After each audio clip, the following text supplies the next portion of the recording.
Irmãos, vamos abrir a nossa Bíblia lá na epístola de 1 João, 1 João, capítulo de número 2. Epístola de 1 João, capítulo 2, de 12 a 17. 1 João 2, de 12 a 17. Filhinhos, eu vos escrevo porque os vossos pecados são perdoados por causa do seu nome. Pais, eu vos escrevo porque conheceis aquele que existe desde o princípio. Jovens, eu vos escrevo porque tendes vencido o maligno. Filhinhos, eu vos escrevo porque conheceis o Pai. Pais, eu vos escrevi, porque conheceis aquele que existe desde o princípio. Jovens, eu vos escrevi, porque sois fortes e a palavra de Deus permanece em vós e tendes vencido o maligno. Não ameis o mundo nem as coisas que há no mundo. Se alguém amar o mundo, o amor do Pai não está nele. Porque tudo o que há no mundo, a concupiscência da carne, a concupiscência dos olhos e a soberba da vida, não procede do Pai, mas procede do mundo. Ora, o mundo passa, bem como a sua concupiscência. Aquele, porém, que faz a vontade de Deus, permanece eternamente. Vamos orar? Senhor, que as palavras dos meus lábios e o meditar do meu coração sejam agradáveis perante a tua face, Senhor, rocha minha, Redentor nosso, em Cristo Jesus. Amém. Irmãos, João, nos capítulos anteriores, ele apresentou um teste sobre o verdadeiro cristão. Então, nessa epístola de João, ele já inicia apresentando 3 testes, 3 evidências acerca de alguém que verdadeiramente é cristão. A igreja de sua época estava sofrendo perseguição e, sobretudo, essa igreja estava ouvindo dizer que, na verdade, Jesus não era 100% homem. Campeava na igreja daquela época a ideia que Jesus podia ser algo que lembrasse um homem, alguém meio que fantasmagórico. E essa heresia fazia com que as pessoas muitas vezes tivessem dúvidas, de modo que João então escreve a epístola para dizer, olha, ele é carne, ele é osso, ele é 100% Deus, 100% homem. Com os nossos olhos vimos, com as nossas mãos tocamos. Então, João escreve essa epístola objetivando a atacar diretamente essa heresia e enaltecer que Deus, na pessoa de Jesus Cristo, é 100% divino e 100% humano.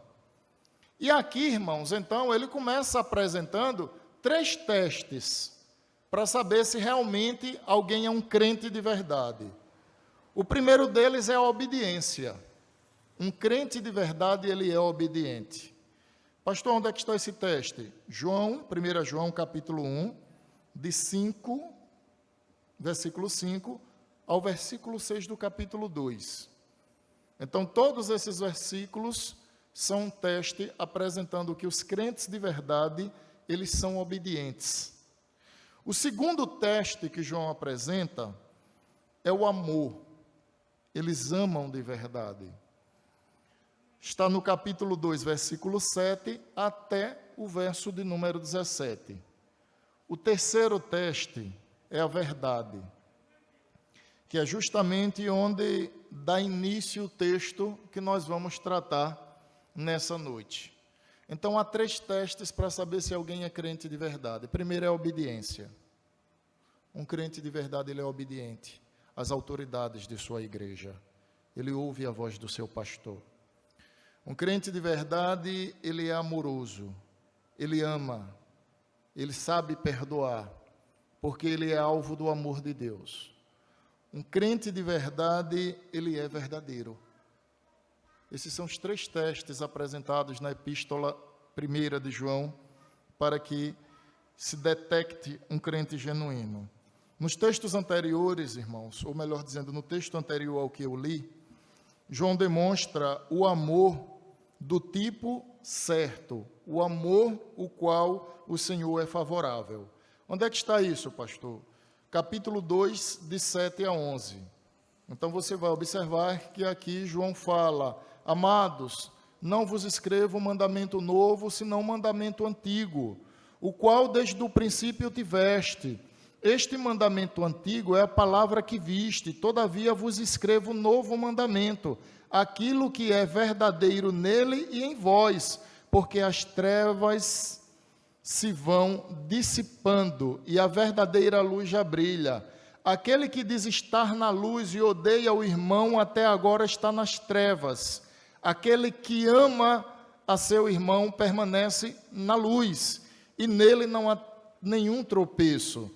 Aquele, porém, que odeia a seu irmão está nas trevas e anda nas trevas, e não sabe para onde vai, porque as trevas lhe cegaram os olhos.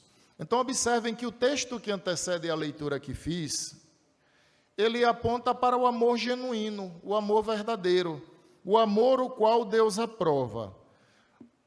O texto que segue, que é justamente o que eu fiz, irmãos, ele fala sobre o amor que Deus odeia. Pastor, isso não parece uma contradição, amor e ódio? João apresenta nesse texto o amor que Deus tem repulsa, que o Senhor odeia. Pastor, Deus pode odiar um determinado tipo de amor? Pode. Quando esse amor é devotado a um inimigo do Senhor. É justamente o que João vai falar aqui. Observem que o texto começa apontando então o que nós temos em Cristo. O que é que os filhos de Deus têm em Jesus Cristo? Versículos de 12 a 14 do capítulo 2 afirmam. Primeiro, os filhos de Deus têm em Cristo o perdão. Verso de número 12. Filhinhos, eu vos escrevo porque os vossos pecados são perdoados por causa do seu nome. Faço lembrar aos irmãos que na Bíblia, nome significa a própria pessoa. Por exemplo, Jesus Cristo, Deus Salvador, ungido do Senhor. Observem que nas Escrituras, quando se diz assim, Senhor, nós louvamos o teu nome, se está dizendo, Senhor, nós louvamos o Senhor, o seu glorioso caráter, nós louvamos ao Senhor pelos seus maravilhosos feitos. O que é que João está dizendo? Vocês estão perdoados por causa do seu nome. A intenção de João é dizer, vocês têm em Cristo o perdão por causa da sua obra redentora. Vocês foram favorecidos pela graça de Deus em Cristo Jesus. Dele vocês receberam o perdão. Por quê? Porque ele foi o preço pela nossa condenação. Ele se fez pecado por nós. Mas nos versículos 13, parte A, e o verso 14, João fala de outra coisa que há em Cristo Jesus, que se tem em Cristo Jesus, que é o conhecimento da verdade. Versículo de número 13, parte A, ele diz assim, Pais, eu vos escrevo, porque conheceis aquele que existe desde o princípio. O que é que João está falando? João está dizendo, há uma segunda coisa que vocês têm em Jesus Cristo, é o conhecimento da verdade. Vocês têm o perdão de Cristo e vocês têm o conhecimento da verdade, porque vocês conhecem aquele que é desde o princípio. E quem é desde o princípio? No princípio era o Verbo, e o Verbo estava com Deus, e o Verbo era Deus. Mas o Verbo se fez carne e habitou entre nós, e vimos a sua glória como a glória do unigênito do Pai. Jesus Cristo é aquele que é desde o princípio. Se você observar o verso de número 14, ele repete a mesma ideia, dizendo, filhinhos, eu vos escrevi porque conheceis o Pai. Observem que a ideia está ligada mais uma vez ao conhecimento. Então, esse é o segundo aspecto que João aponta a vida daqueles que têm a Cristo como Senhor, a vida dos seus leitores. Ele está apresentando o que os crentes têm em Jesus Cristo. E os crentes têm o perdão por causa do nome do Senhor, por causa da sua obra redentora. E, em segundo lugar, os crentes têm em Cristo o conhecimento da verdade.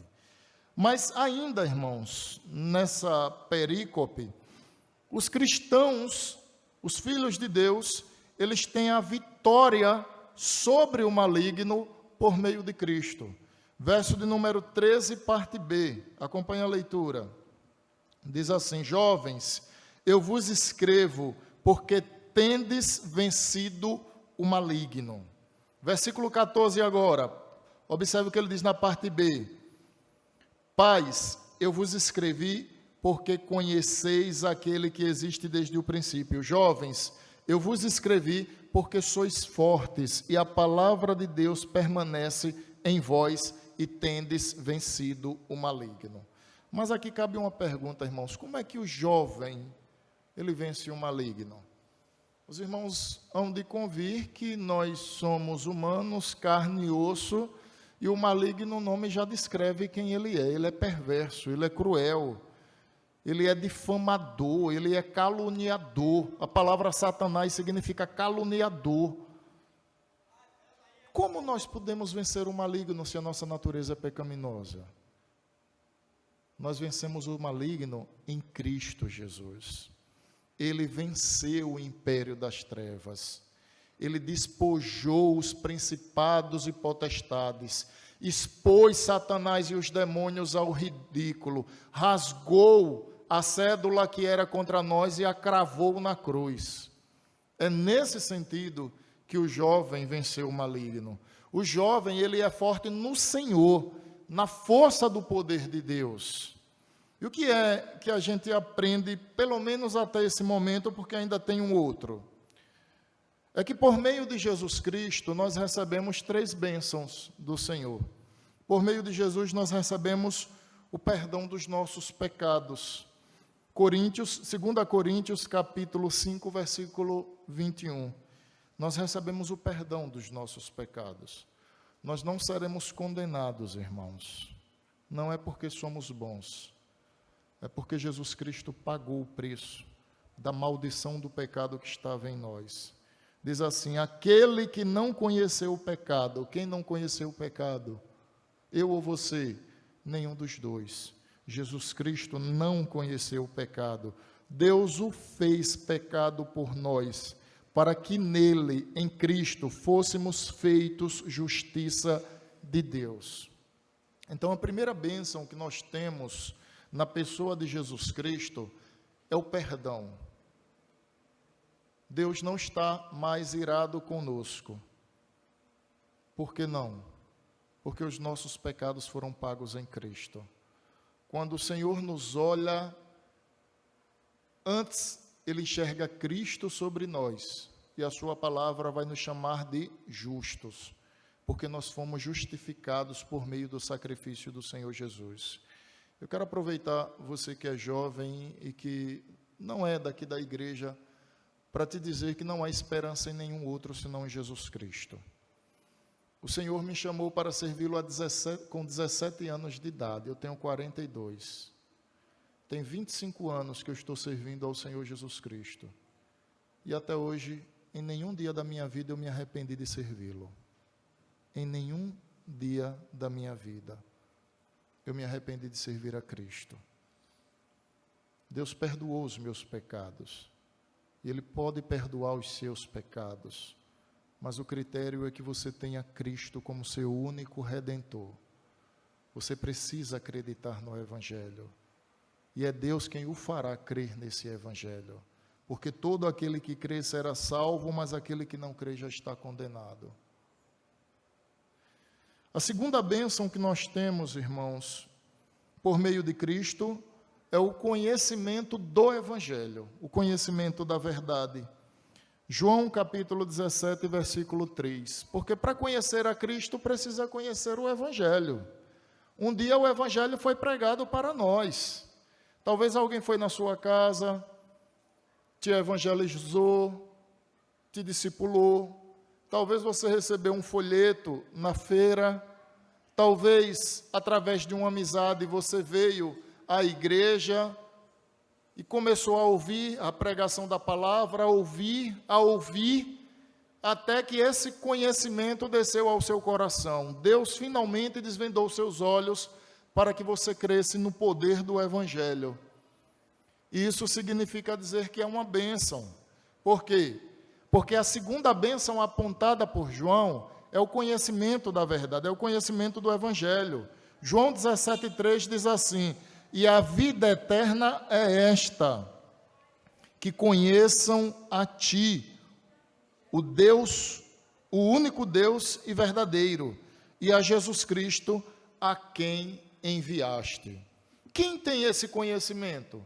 Quem tem o privilégio de desfrutar do conhecimento da verdade? Os filhos de Deus. O Senhor nos favoreceu quando descortinou os nossos olhos e desvendou o nosso coração. Quando rasgou o nosso peito, retirou o coração de pedra e pôs um coração regenerado. Isso é uma bênção. E nós, enquanto jovens, precisamos reconhecer essa graça de Deus, esse favor bendito. O Senhor nos favoreceu, o Senhor nos abençoou, e Ele nos abençoou com o perdão dos nossos pecados. Ele nos abençoou com o conhecimento da verdade. Nós não estamos enganados pela nossa carne, pelo mundo ou por Satanás, o inimigo das nossas almas. A verdade alcançou o nosso coração. O Senhor adentrou ao nosso peito e nos chamou à redenção. E naquele dia ninguém pode dizer outra coisa senão: sim, eu creio. Porque aqueles a quem Deus quebranta o coração, eles não têm outra resposta para dar. O chamado do Senhor é irresistível. Você sabe por que você é crente? É porque você não resistiu à graça de Deus. É por isso que você é crente. Você não resistiu ao chamado santo, à doce voz do Senhor Jesus no seu coração. É por isso que você crê. Porque esse evangelho penetrou o seu coração e o Espírito Santo te fez crer. E você, de fato, ofereceu uma resposta. Que resposta? Eu creio. Você não tinha outra resposta para dar. Você foi levado a responder: eu creio. Você amou dar essa resposta. E você amou porque você foi alvo do amor de Deus. Ele primeiro te amou, para que depois você respondesse com amor. A terceira bênção, irmãos, é a vitória sobre o maligno. Aqui, a intenção de João não é ilustrar o que acontece hoje em algumas comunidades, que o pastor forte é aquele que dá tapa na cara do diabo, pega pela cauda, joga no ventilador, quando o diabo cai, ele sapateia, depois puxa pelas orelhas, atira na parede como uma lagartixa, e depois vem e tome sopapo, porque eu nunca vi o diabo apanhar tanto como ele apanha. E aí os crentes diziam assim: não, meu pastor, ele tem poder. O diabo lá, mas o diabo toma uma surra tão grande, eita surra miserável. Não é nesse sentido, irmãos. Porque virou um verdadeiro espetáculo esse negócio. É um espetáculo, né? As pessoas vão para a igreja, apaga a luz, aí quando apaga, pronto. Aí o cancão pia na hora. Quando dá gargalhada, pronto. Aí o pastor já arma a mão para rodar o supapo. O supapo espiritual, não estou dizendo agressão física, não. Aí roda o supapo, e os irmãos, glória a Deus. Aí o pastor, é agora. Aí pega pelo rabo, joga para cima. Uma sapateada, é uma surra miserável. Não é isso, não é esse espetáculo, não. Não é esse espetáculo, irmãos, porque nós não temos forças próprias para vencer o maligno. Nós vencemos o maligno em Cristo Jesus. Jesus Cristo derrotou o império das trevas. Ele envergonhou Satanás e os seus anjos. Trouxe como despojos de guerra. Você sabe o que é a ideia de despojos de guerra? Quando havia uma guerra entre dois países, aqueles que eram derrotados, quando não mortos na guerra, eles eram humilhados. Eles perdiam seus bens, seu ouro, sua prata, perdiam absolutamente tudo. E o guerreiro vencedor amarrava os derrotados, todos eles, em uma corda, e saía puxando a cavalo, voltando para o seu país. E aquilo era uma humilhação aos derrotados. Eles chegavam humilhados porque eles viraram escravos, eles estão humilhados, eles perderam tudo o que tinha. As Escrituras vão dizer que o Senhor Jesus Cristo humilhou os principados e potestades. Ele humilhou o império das trevas. Ele rasgou a cédula que era contra nós. Os pecados nossos foram rasgados de alto a baixo. E ele cravou na cruz, despojando todos os principados e potestades. Então, de fato, há uma vitória gloriosa. Então, nós fomos vitoriosos em Cristo sobre o império das trevas. Quer ver só? Veja o que está escrito lá em Colossenses capítulo 1, versículos 13 e 14. Diz assim, porque tem crente que tem mais medo do diabo que de Deus. Colossenses diz assim: Ele nos libertou do poder das trevas e nos transportou para o reino do seu Filho amado, em quem temos a redenção, a remissão dos pecados. Éramos escravos do império das trevas, mas hoje o nosso logradouro não é o império das trevas, hoje é o reino de Deus. Somos chamados de filhos, filhos amados, não por dignidade, mas por adoção em Cristo Jesus. Essa é a primeira parte do texto. A segunda, irmãos, se encontra nos versículos 15 a 17. Fala sobre o amor ao mundo. Esse é o amor que Deus odeia. Deus odeia o amor aos seus inimigos. E o Senhor tem 3 inimigos: a carne, o mundo e o diabo. Qualquer um desses 3 amores, desses 3 inimigos sendo amados, o Senhor odeia o amor devotado a eles.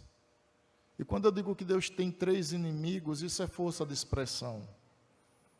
Porque eles 3 se opõem a Deus. Mas quem pode concorrer com o Senhor? Quem pode medir forças com o Senhor? Às vezes as pessoas acham que é uma briga entre Jesus e o diabo. Irmãos, não existe briga entre Jesus e o diabo, não. Quando Jesus ressuscitou, esmagou a cabeça da serpente, que é Satanás. Satanás teve a sua cabeça esmagada na ressurreição de Cristo. O império das trevas foi escandalizado. Jesus Cristo superou a morte, Jesus Cristo superou o império das trevas, e ele reina eternamente.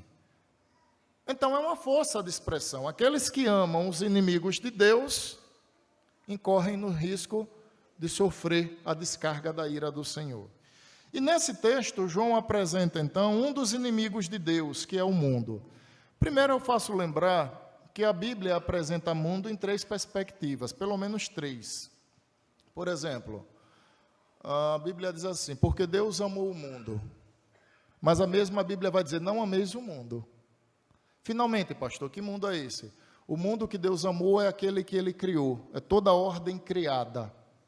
Esse é um mundo.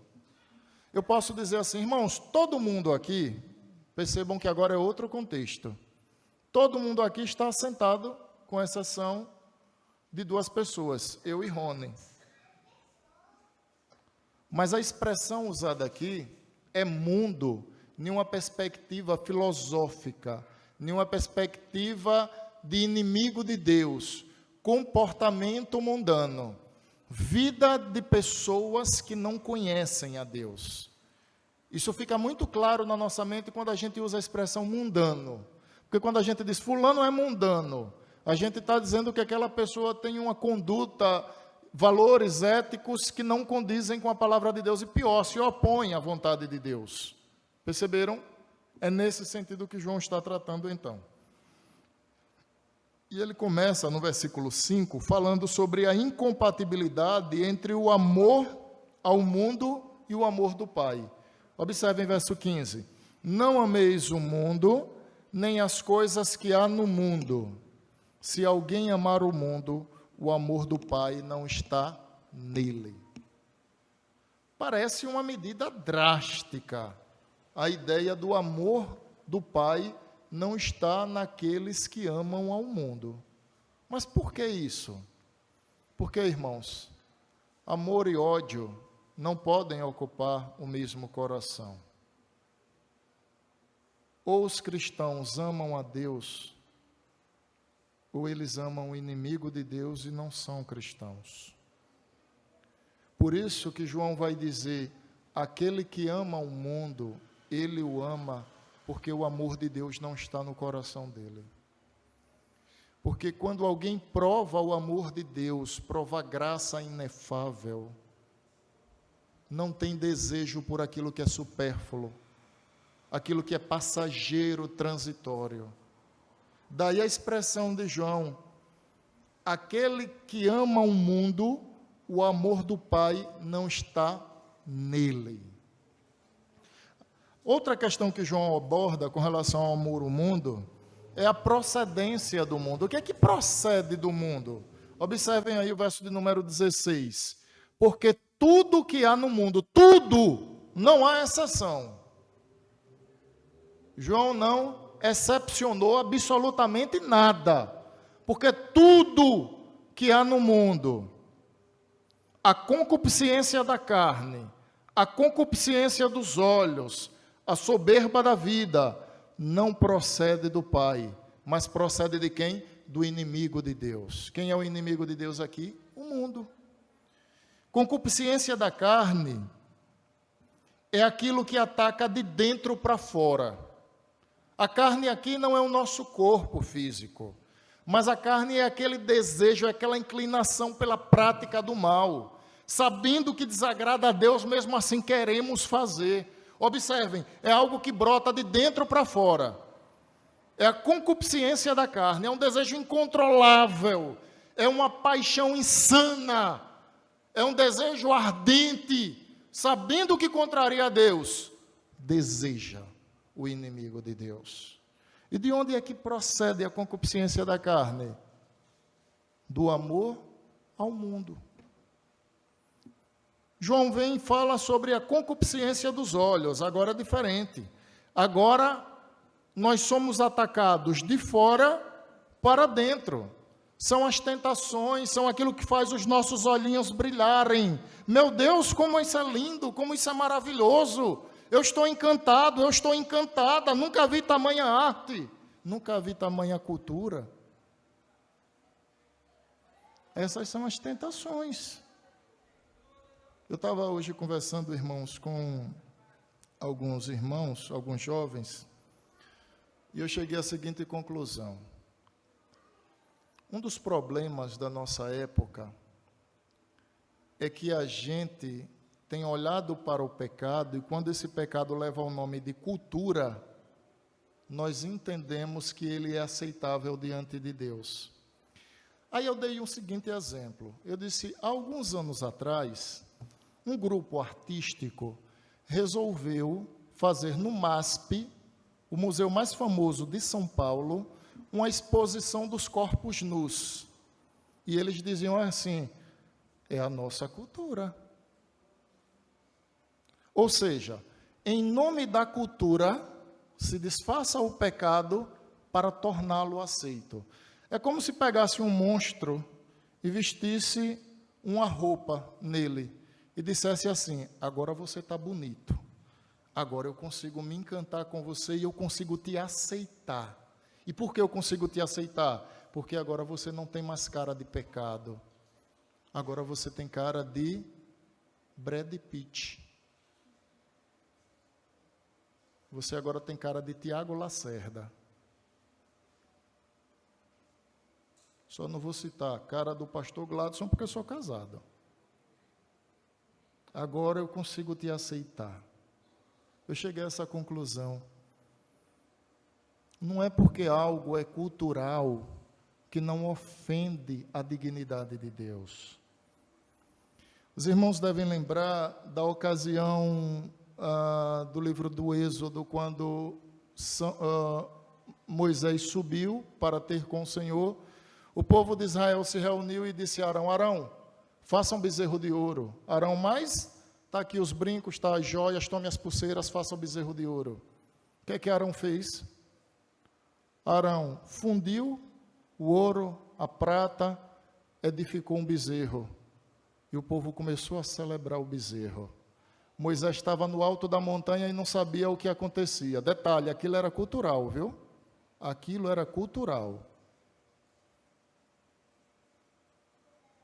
O que foi que Moisés ouviu? O Senhor do alto disse: Moisés, desce depressa.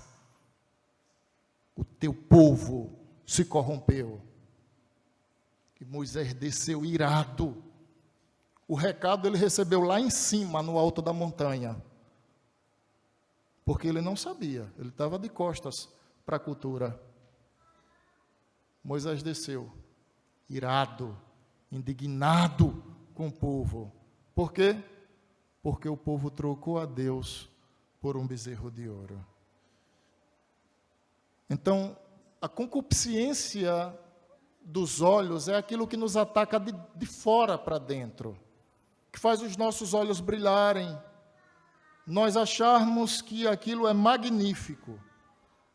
E aí ele ainda vem e fala sobre a soberba da vida, que a palavra traduzida aqui é como se fosse um fanfarrão, alguém que vive a se gloriar. Só que o detalhe, irmãos, de tudo isso, conforme diz o versículo de número 16, é que todas essas coisas são oriundas do mundo. E eu vou repetir a leitura, porque tudo que há no mundo, a concupiscência da carne, a concupiscência dos olhos, a soberba da vida, não procedem do Pai. Não, não é de Deus não que vem. Não é de Deus. Procede de quem então?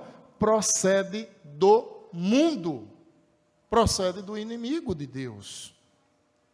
No versículo de número 17, o último versículo, ele fala agora sobre a transitoriedade do mundo e a eternidade da vontade de Deus.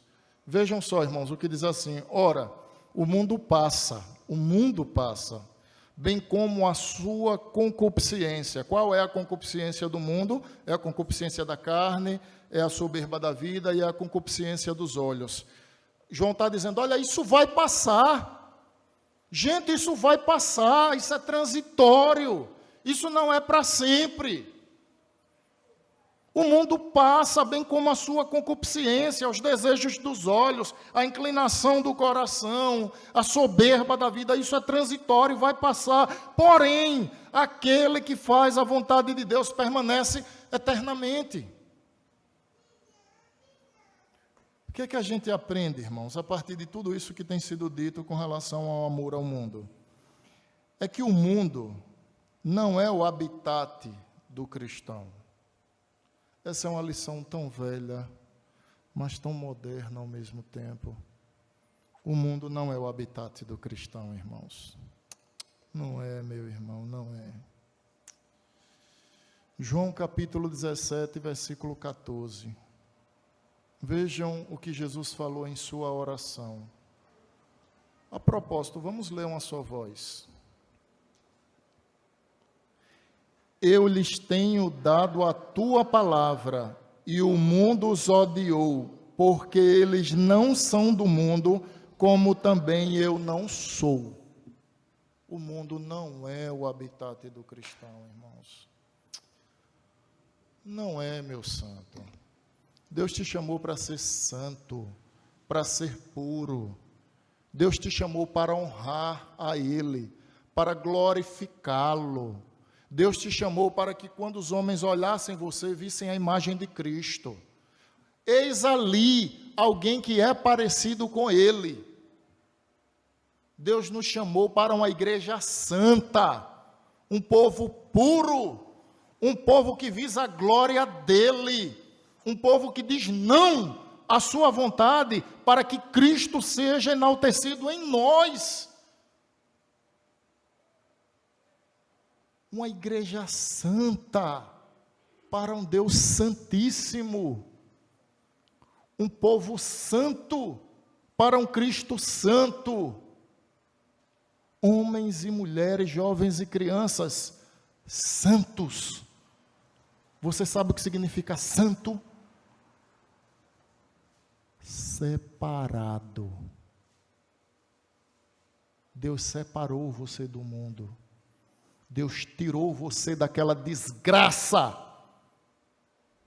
daquela Babilônia. O Senhor tirou você daquela nojeira.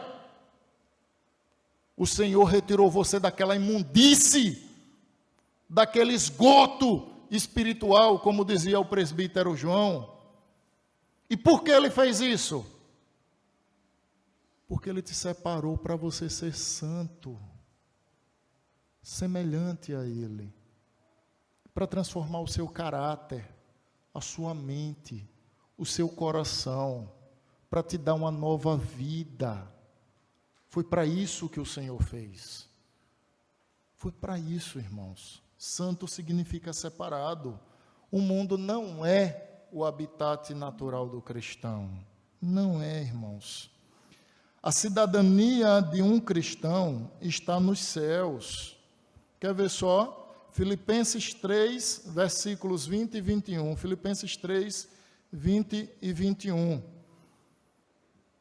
Pois a nossa pátria está nos céus, de onde também aguardamos o Salvador, o Senhor Jesus Cristo, o qual transformará o nosso corpo de humilhação, para ser igual ao corpo da sua glória, segundo a eficácia do poder que ele tem de até subordinar a si todas as coisas. Um povo santo para um Deus santo, uma igreja pura para um céu puro, um povo imaculado pelo sangue do Cordeiro. Charles Spurgeon, certa vez disse, abre aspas, Charles Spurgeon é considerado o príncipe dos pregadores, era um pregador batista, o mais famoso pregador depois de Jesus Cristo. Charles Spurgeon certa vez disse, abre aspas, quanto mais do céu existe em nossas vidas, menos da terra cobiçamos. Quanto mais do céu existe em nossas vidas, menos da terra cobiçamos. O mundo vive, desculpe irmãos, o mundano vive para os prazeres transitórios. E isso acaba por enredar muitas vezes nós que somos crentes. Nós somos enredados por prazeres transitórios. Transitório é aquilo que está em trânsito, está em passagem. Só que para um mundano, ele não tem expectativa de vida eterna. Para um mundano, a vida é isso aqui. Ele vive para isso, é o aqui e agora. Ele é transitório, consequentemente, ele quer prazeres transitórios. Não é a questão do cristão. Nós não somos transitórios, não por poder nosso, mas não somos transitórios porque Cristo nos deu a eternidade. Se a nossa pátria é celestial, os nossos valores são do reino de Deus. Se a nossa pátria é celestial, nós olhamos para o alto, para o Pai das luzes. Nós cremos naquele que está lá em cima. Nós vivemos para a eternidade. O mundano vive para os prazeres transitórios. 2 Pedro, capítulo 2, versículos 20 e 22. 2 Pedro 2, 20 e 22. Já estou acabando. Portanto, se depois... Projetor. Está aí. Beleza, está sabendo legal. Prestem atenção nesse texto aqui. Prestem muita atenção. Porque se depois de terem escapado das contaminações do mundo, mediante o conhecimento, do Senhor e Salvador Jesus Cristo se deixam enredar de novo e são vencidos, o seu último estágio se torna pior que o primeiro, pois teria sido melhor que eles nunca tivessem conhecido o caminho da justiça do que, após conhecê-lo, voltar atrás e se afastar do santo mandamento que lhes havia sido dado. Vejam o provérbio agora. Com eles aconteceu o que diz certo provérbio muito verdadeiro: o cão volta ao seu próprio vômito, e a porca lavada volta a rolar na lama. Um cristão vive para realidades invisíveis de Cristo. De fato, nós não vemos o Senhor, não tocamos. Mas a nossa vida está muito ligada àquilo que é invisível. E para isso nós vivemos. 2 Coríntios, capítulo 4, 16 a 18. 2 Coríntios 4, 16 a 18. Por isso, não desanimamos, pelo contrário. Mesmo que o nosso ser exterior, aquilo que é visível, se desgaste, o nosso ser interior se renova dia a dia. Porque a nossa leve e momentânea tribulação que sofremos nessa vida produz para nós um eterno peso de glória, acima de toda comparação, na medida em que não olhamos para as coisas que se veem, mas para as que não se veem. Porque as coisas que se veem são transitórias, são temporárias. João disse o quê? O mundo passa com as suas concupiscências. O mundo é transitório. Cadê o Micareme? Amanhã. Passou. Passou. Passou. Não acaba hoje? Acabou. O Micareme amanhã passou. Cadê o encontro cultural? Passou. Ele passou. Cadê o Precaju? Já não existe mais. Ele passou. Tudo nessa terra é transitório, é passageiro. Tudo, irmãos. E aí, concluindo a leitura, o texto diz: porque as coisas que se veem são temporais. O que eu vejo é temporal, é transitório. Mas as que não se veem são o quê? São eternas. 2 Coríntios 4, 16 a 18. Irmãos amados, a gente não pode esquecer o que recebemos da parte de Deus.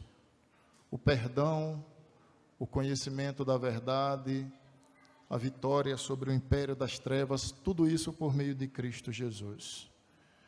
Nós não podemos esquecer, irmãos, que Deus tem ódio de um determinado amor, do amor ao mundo. Nós não podemos esquecer que se nós amarmos o mundo, essa será uma evidência gritante de que o amor do Pai não está em nós. Não podemos esquecer também que o mundo traz consigo suas concupiscências, da carne, dos olhos, a soberba da vida. Não podemos esquecer, sob hipótese nenhuma, que não somos transitórios. Os mundanos amam o transitório, o passageiro. Homens e mulheres, jovens e crianças transformados pelo poder do Evangelho, eles foram chamados para a eternidade, para viver com um Deus que é sacrossanto. E aí Paulo vem e diz: olha, aquilo que vocês veem é transitório, mas aquilo que vocês não veem é eterno. C.S. Lewis, para concluir, abre aspas: não oro para que Deus faça a minha vontade, mas para que eu me adeque à vontade dEle. Não oro para que Deus faça a minha vontade, mas para que eu me adeque à vontade dEle. Fecha aspas, C.S. Lewis. Amém.